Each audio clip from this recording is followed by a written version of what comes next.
والصلاة والسلام على سيد المرسلين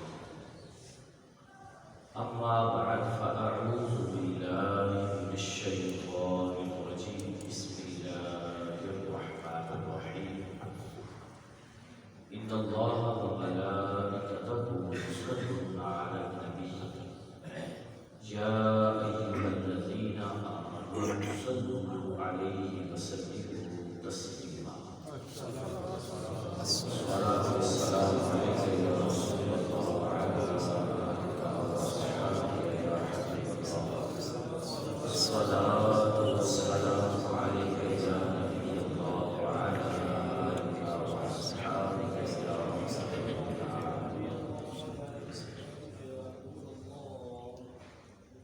معزز و محترم سامعین کرام،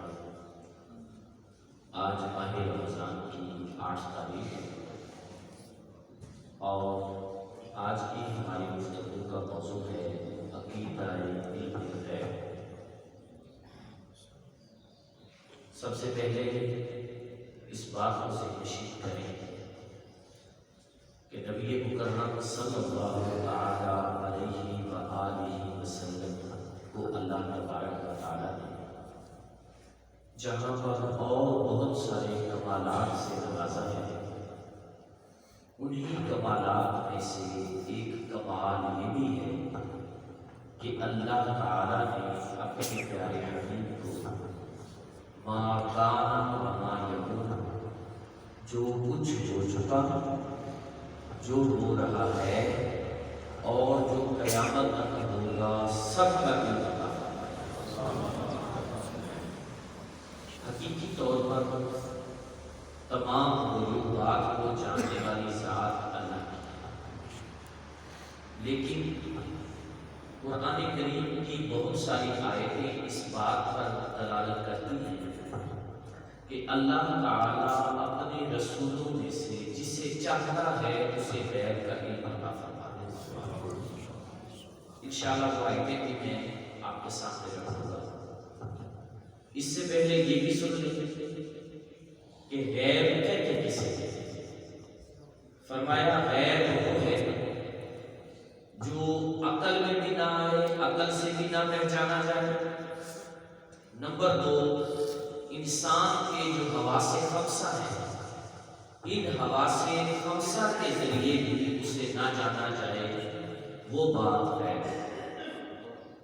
عقل میں بھی نہ آئے، حواس خمسہ سے بھی نہ جانا جائے۔ حواس خمسہ کیا ہے؟ آنکھ ہے، غیب کی بات جو ہوتی ہے وہ نظر نہیں آ جاتی، ذائقہ ہے، سننا ہے، چھونا ہے، یہ کل 5 غیب ہے، 5 حواس ہیں، تو انہیں کہا جاتا ہے حواس خمسہ۔ سونگھنا، چکھنا، سننا، دیکھنا اور چھونا۔ تو غیب کی بات جو بھی ہوگی وہ ان 5 حواس سے الگ تھلگ ہوگی، ان 5 چیزوں سے اسے نہیں جانا جائے گا، ایک بات۔ نمبر 2، وہ عقل سے بھی نہیں پہچانی جائے گی، عقل میں بھی آنے والی چیز نہیں ہوگی، اسے کہیں گے غیب۔ اور یہ ہے غیب بندوں کے لیے، یہ ہے غیب بندوں کے لیے۔ اللہ کے آگے کائنات میں سے کچھ بھی غیب نہیں، اس کے لیے سب کچھ واضح ہے، ظاہر ہے، وہ ہر شے کو جانتا ہے۔ ہم جو یہ کہتے ہیں کہ اس نے اپنے نبیوں کو غیب کا علم عطا فرمایا، اس سے مراد یہ ہے وہ غیب جو ہمارے لیے غیب ہے، اس نے اس کا علم اپنے نبیوں کو عطا فرمایا، خود اس کے لیے کچھ بھی غیب نہیں۔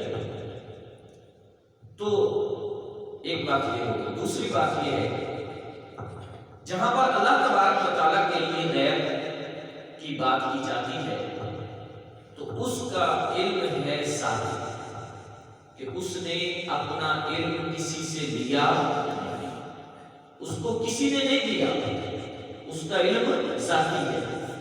جبکہ نبیوں کا علم ذاتی نہیں بلکہ وہ اللہ کی طرف سے عطا کرتا ہے۔ یہ بات ذہن نشین رہے گی تو اب فرق بھی ذہن نشین رہے گا، ورنہ بہت سارے لوگ غلط فہمی میں ہیں بھی اور سادہ سادہ سنیوں کو بھی غلط فہمی میں ڈال دیتے ہیں، کہتے ہیں جی دیکھو جی یہ کیسے ہو سکتا ہے، آپ کہتے ہو جو کچھ ہو چکا، جو کچھ ہے، جو ہوگا، سارے کا علم حضور کو ہے، یہ تو پھر شرک نہیں ہو گیا؟ یہ ساری بات تو رب جانتا ہے، یہ تو پھر شرک ہو گیا؟ جواب اس کا یہ ہے کہ اس کو علم ہے لیکن اس نے کسی سے لیا نہیں۔ اللہ بھی سب جانتا ہے لیکن اس نے کسی سے لیا نہیں۔ مصطفیٰ بھی جانتے ہیں لیکن رب کی عطا سے جانتے ہیں، رب کی عطا سے جانتے ہیں، یہ فرق ہے۔ پھر دوسرا فرق یہ ہے اللہ تبارک و تعالیٰ کا علم اتنا وسیع ہے، اتنا وسیع ہے کہ میں اس کی کوئی مثال ہی نہیں دے سکتا۔ اعلیٰ حضرت امام احمد رضا رحمۃ اللہ علیہ نے سمجھانے کے لیے ایک مثال دی ہے۔ آپ فرماتے ہیں ایک قطرہ لو پانی کا، اس قطرے کے کروڑ حصے، کتنے کروڑ حصے، وہ جو قطرے کا کروڑواں حصہ ہوگا نا، ہم یہ بھی نہیں کہتے کہ یہ کروڑواں حصہ نبی کا علم ہے اور سمندر اللہ کا ہے، بات سمجھ آئی؟ کروڑویں حصے کو سمندر سے جو نسبت ہے، ہم حضور کے علم کو اللہ کے علم سے وہ نسبت بھی نہیں دیتے، ہم تو کہتے ہیں یہ سارے کا سارا محدود ہے، اللہ کا علم لامحدود ہے، مصطفیٰ کا علم عطائی ہے، رب کا علم ذاتی ہے، مصطفیٰ کو ما کان و ما یکون کا علم ہے، اور رب اس کے علاوہ بھی پتہ نہیں کیا کچھ جانتا ہے جو میری عقل میں نہیں آتا، رب اس کو بھی جانتا۔ یہ فرق ہے۔ جب یہ فرق ذہن نشین رہے گا تو اب کسی قسم کا کوئی شرک کا شائبہ نہیں ہے۔ اب آئیے قرآن کریم کی آیات بینات بھی سنیں جو اس بات کو بیان کرتی ہیں کہ اللہ تبارک و تعالیٰ نے اپنے حبیب کو علم غیب کا عطا فرمایا۔ سنیے پارہ نمبر 4 سورہ آل عمران آیت نمبر 179 110 فرماتا ہے میرا اللہ وَمَا كَانَ اللَّهُ لِيُطْلِعَكُمْ عَلَى الْغَيْبِ وَلَكِنَّ اللَّهَ يَجْتَبِي مِن رُّسُلِهِ مَن يَشَاءُ۔ فرمایا اللہ کی یہ شان نہیں کہ وہ تم لوگوں کو غیب پر آگاہ کر دے، لیکن وہ اپنے رسولوں میں سے جسے چاہتا ہے غیب کے لیے چن لیتا ہے، اپنے رسولوں میں سے جسے چاہتا ہے غیب کے لیے چن لیتا ہے، منتخب فرما لیتا ہے۔ دوسری آیت یہ ہے پارہ نمبر 29 سورہ جن آیت نمبر 26 اور 27 عالم الغیب فلا یظہر علی غیبہ احدا الا من ارتضی من رسول۔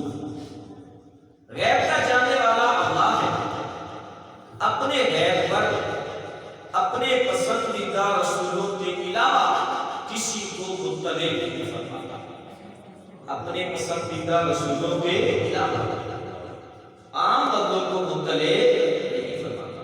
پتہ چلا اپنے رسولوں کو وہ مطلع فرماتا ہے۔ تیسری آیت پارہ نمبر 12 سورہ ہود پارہ نمبر 16 نہیں 12 پارہ نمبر 12 سورہ ہود آیت نمبر 49 فرمایا تِلْکَ مِنْ أَنْبَاءِ الْغَیْبِ نُوحِیہا اِلَیْکَ، یہ غیب کی خبریں ہیں جو ہم آپ کی طرف وحی کرتے ہیں۔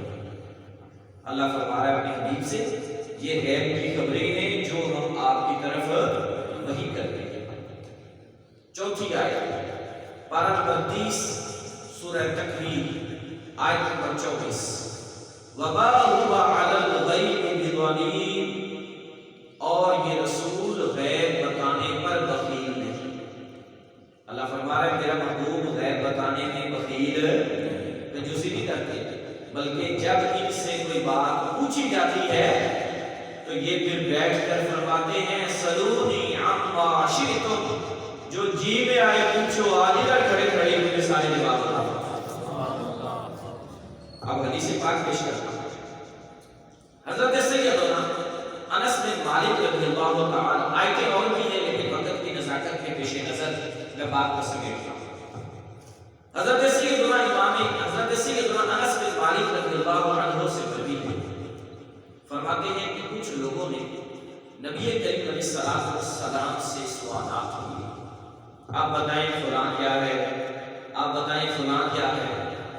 تو حضرت انس کہتے ہیں حضور منبر پر تشریف لے آئے اور فرمایا سلونی لا تسألونی عن شیء الا بینته لکم، فرمایا جو چاہتے ہو پوچھو، آج جو بھی پوچھو گے میں ادھر ہی بیٹھے بیٹھے تمہیں سارے جواب بتاؤں گا۔ حضرت انس سے مروی ہے اور حدیث ہے جناب والا مسلم شریف، بخاری کے بعد دوسرا درجہ مسلم کا، حضرت انس سے مروی ہے، فرمایا جو پوچھنا چاہتے ہو پوچھو، آج ادھر ہی بیٹھے بیٹھے تمہیں جواب دوں گا۔ پھر کیا ہوا؟ حضرت انس بن مالک کہتے ہیں ہم نے دائیں بائیں دیکھا کہ حضور کی اس بات کی وجہ سے سب لوگ سہم ڈر گئے کہ کہیں ہمارے سوالات کی وجہ سے حضور ناراض تو نہیں ہو گئے۔ ایک شخص کھڑا ہوا، لوگ کہتے تھے کہ یہ اپنے باپ کا نہیں ہے۔ حضور علیہ السلام سے وہ پوچھنے لگا، کہتا ہے یا رسول اللہ بتائیے میرا باپ کون ہے، بتائیے میرا باپ کون ہے۔ نبی پاک علیہ السلام نے فرمایا ابو کا حذافہ تھا، تیرے باپ کا نام حذافہ تھا، وہی باپ تھا اس کا جو حقیقی باپ تھا، اسی کی طرف حضور نے نسبت کرتے ہوئے کہا کہ تیرا باپ حذافہ ہے۔ حضرت عمر کہتے ہیں جب حضور کے چہرے انور کے تغیر کو ہم نے دیکھا تو میں سمجھ گیا کہ رسول اللہ جلال اللہ۔ حضرت عمر کہتے ہیں کہ میں حضور علیہ السلام کے سامنے آ کر دو زانوں بیٹھا اور بیٹھنے کے بعد میں یوں جھک گیا، میں نے اپنا چہرہ اپنے گھٹنوں پر رکھ لیا اور میں جھک کر یوں ہاتھ باندھ کے کہتا یا رسول اللہ ہم آپ کی اللہ تعالیٰ کی پناہ چاہتے ہیں، آپ کے غضب سے، آپ کے غضب سے ہم اللہ کی پناہ چاہتے ہیں، ہم میں سے جس سے غلطی ہو گئی معاف کر دیجئے، آئندہ ہم امتحاناً سوال نہیں کریں گے۔ رسول اللہ نے پھر ارشاد فرمایا تم اس طرح کے سوالات کر کے اپنے آپ کو مشقت میں ڈالتے ہو، اس بندے کا باپ ہو تو اچھی بات ہے کہ یہ اپنے باپ کا ہی نطفہ تھا، اگر کسی اور کا ہوتا تو بھرے مجمع میں اس کی اور اس کی ماں کی رسوائی نہ کرتے، تو تم اس طرح کے سوالات مجھ سے کیوں کرتے ہو؟ اس حدیث مبارک سے کیا پتہ چلا؟ کسی کے باپ کا بتا دینا کیا یہ غیب کا علم ہے کہ نہیں؟ بولو تو صحیح، غیب کا علم ہے کہ نہیں؟ نہ آنکھ سے دیکھا گیا ہے، نہ کان سے سنا گیا ہے، حقیقی طور پر باپ کا بتا دینا کہ یہ کس کا نطفہ ہے، نہ آنکھ سے دیکھا گیا، نہ کان سے سنا گیا، نہ یہ کوئی سونگنے اور چکھنے والی بات ہے، نہ عقل میں آنے والی بات ہے۔ اگر مصطفیٰ نے بتا دیا تو پتا چلا یہ وہ علم ہے جو اللہ نے محبوب کو عطا فرمایا۔ اور بھی بہت ساری حدیثیں ہیں اس بات پر، آئیے ایک اور حدیث پیش کرتا ہوں۔ نبی مکرم صلی اللہ علیہ وسلم کے بڑے ہی پیارے صحابی ہیں حضرت سیدنا حذیفہ بن الیمان، حذیفہ بن الیمان رضی اللہ تعالی عنہ۔ حضرت حذیفہ کا جو گھر تھا یہ مدینے سے تھوڑا دور تھا، جو اضافی آبادی ہوتی ہے وہاں تھا۔ یہ ہر نماز پڑھنے مسجد نبوی شریف میں نہیں آ سکتے تھے، یہ ترمذی شریف کی حدیث ہے۔ کہتے ہیں ایک دن میں نے والدہ سے عرض کی مجھے اجازت دیجیے میں رسول اللہ صلی اللہ علیہ وسلم کے پیچھے نماز مغرب پڑھا مسجد نبوی میں جا کر۔ والدہ کہنے لگی رات کا وقت ہے، اندھیرا بھی ہو چکا ہے اور میں اکیلی ہوں، اس لیے کبھی دن میں چلے جانا۔ میں نے کہا ٹھیک ہے۔ تھوڑی دیر بعد پھر میں نے والدہ سے عرض کی اگر اجازت ہو تو میں نماز پڑھنے چلا جاؤں۔ اب لالچ لیا ماں، کہتے میں نے عرض کیا اپنے لیے بھی رسول اللہ سے بخشش کی دعا کرواؤں گا، آپ کے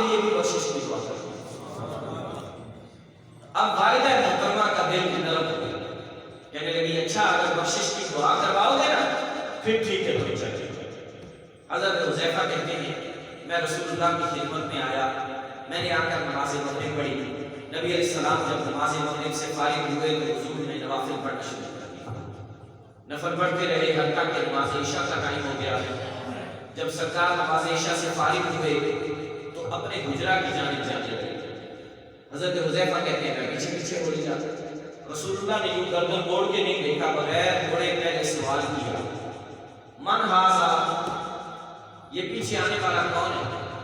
پھر خود ہی جواب دیتے ہوئے فرمایا حذیفہ، حذیفہ تو ہے؟ عرض کی نام میں۔ اگلا جملہ بڑا قیمتی ہے اور یہی پوری کی پوری حدیث کا وہ مرجع اور ماخذ ہے۔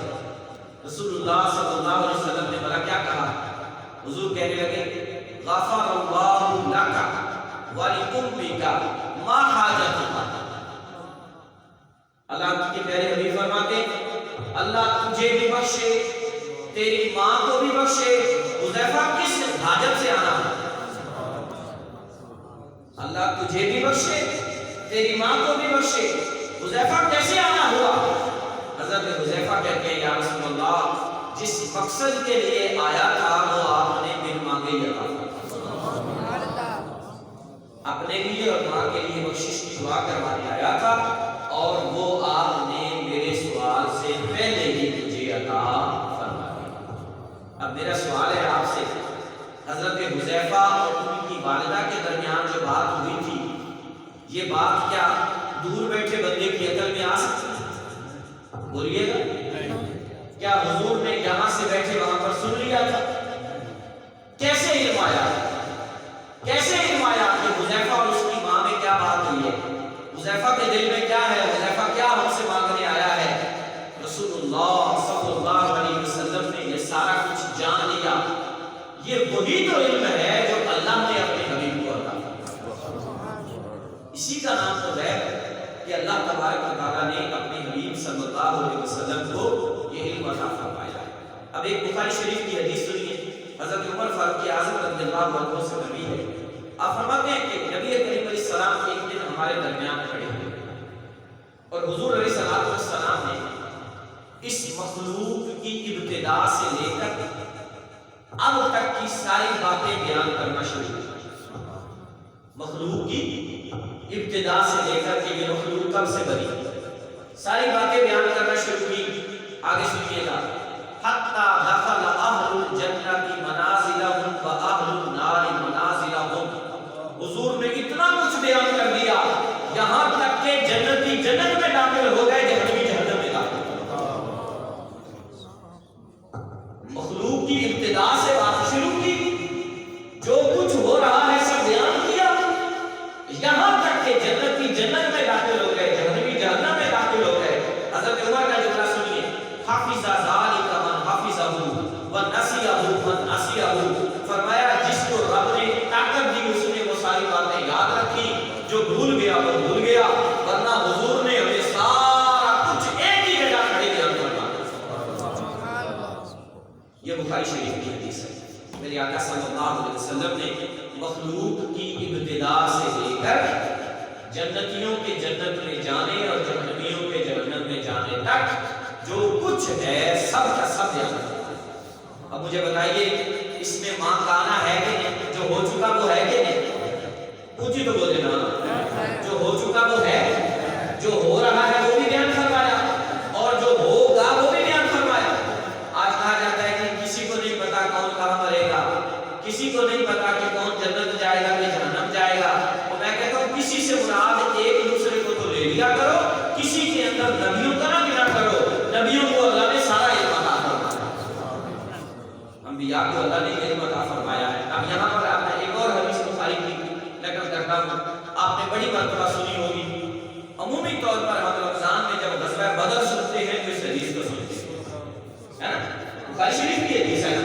اور یہاں ایک جملہ صرف ایک ہی جملہ بولنے لگا ہوں، بخاری شریف کے اندر رفع یدین تو لوگوں کو نظر آ جاتا ہے، توجہ ہے، بخاری میں یہ بھی نظر آ جاتا ہے کہ آمین اونچی، بخاری میں یہ بھی نظر آ جاتا ہے جناب والا کہ فاتحہ کے بغیر نماز نہیں ہوتی۔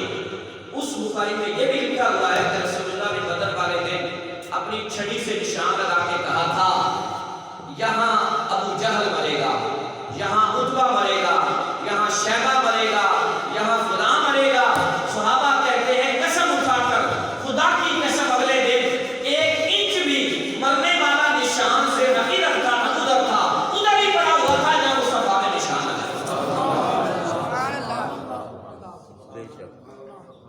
کہاں مرے گا ابو جہل و عتبہ و شیبہ، کہ جنگ بدر کا نقشہ حضور جانتے ہیں۔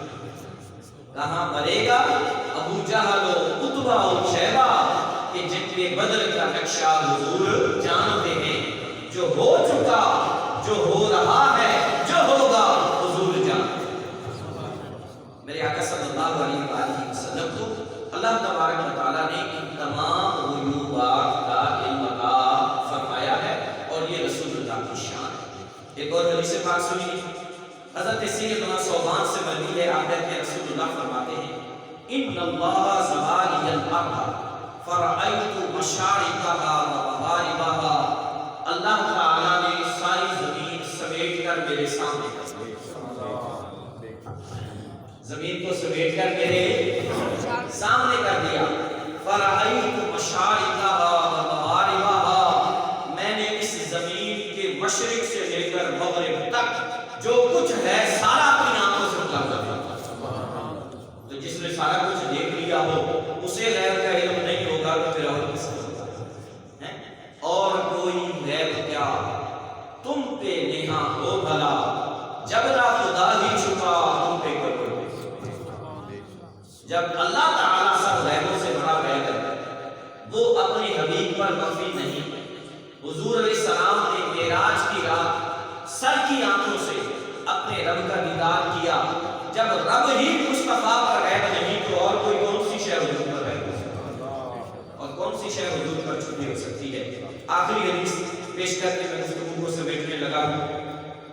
مسند امام احمد میں سیدنا صدیق اکبر رضی اللہ عنہ سے مروی ہے، آپ فرماتے ہیں کہ رسول اللہ علیہ السلام نے صبح کی نماز پڑھائی اور اسی جگہ پر بیٹھے تھے، پھر اٹھ کر چاشت کی نماز پڑھی، حضور بیٹھے رہے اور میں نے دیکھا کہ رسول اللہ مسکرا رہے ہیں، یہاں تک کہ ظہر، عصر، مغرب اسی جگہ بیٹھے ادا فرمائی، اور اس دن کسی سے کوئی بات نہیں۔ پورا دن گزر گیا، فجر سے لے کر مغرب تک ایک ہی جگہ حضور بیٹھے، جب نماز کا ٹائم ہوتا کھڑے ہوتے نماز پڑھ کے پھر بیٹھ جاتے، یہاں تک کہ عشاء بھی پڑھ لی۔ پھر آپ علیہ السلام اٹھ کر گھر کو تشریف لے گئے۔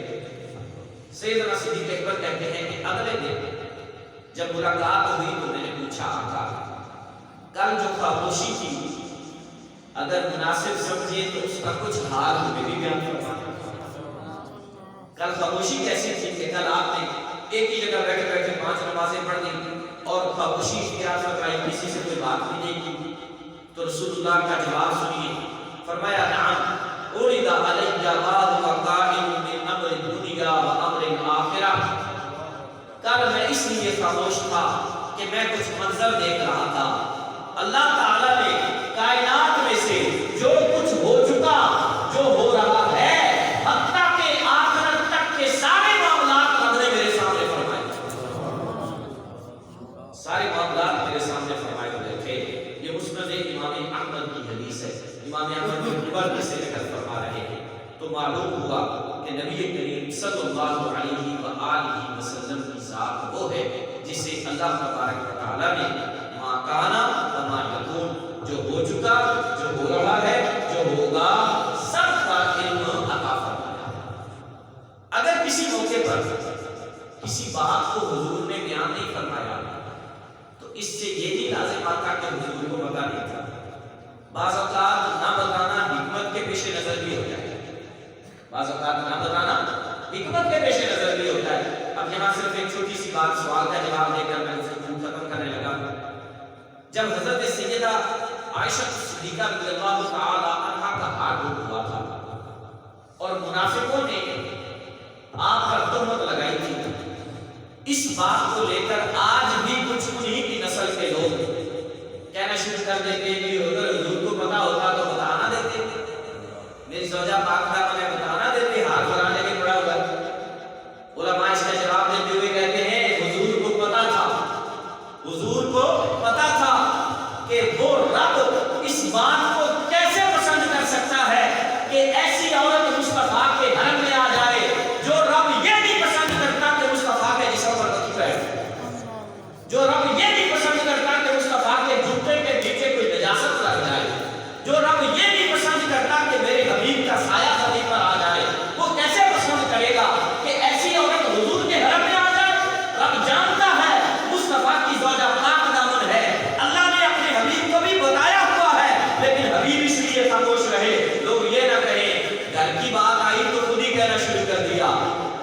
خاموش تھے تاکہ اللہ کا قرآن نازل ہو اور اب قرآن میں بیان کرے کہ رب نے میری زوجہ کو کیا شان عطا فرمائی۔ پھر ایک اور حکمت علماء نے یہ بیان کی، اگر حضور اس دن بیان کر دیتے تو تمہیں تیمم کی نعمت کہاں سے ملتی؟ نہیں پتا۔ حضور نے بیان نہیں کیا، صحابہ پر غسل فرض تھا، کئیوں نے وضو کرنا تھا اور جہاں تھے وہاں پانی نہیں تھا، تو اللہ نے اس دن وہاں پر تیمم کی آیتیں نازل فرمائی، فرمایا اے حبیب کے غلاموں جو تم میں سے پانی نہ پا سکے وہ مٹی سے تیمم کر کے نماز پڑھ لے، اللہ قبول فرما لے۔ اس دن تیمم کی آیتیں نازل ہوئی تو اس واقعہ کی وجہ سے ہمیں تیمم کی نعمت ملی، ورنہ پہلے کسی امت میں یہ نہیں تھا۔ تو پتہ چلا بعض اوقات نہ بتانا بھی کسی حکمت کے پیش نظر ہوتا ہے، اور اس حکمت کی وجہ سے پھر اس بات کا اظہار نہیں کیا جاتا، ورنہ اللہ تعالیٰ نے میرے نبی علیہ السلام کو تمام غیوبات کا علم عطا فرمایا ہے۔ وآخر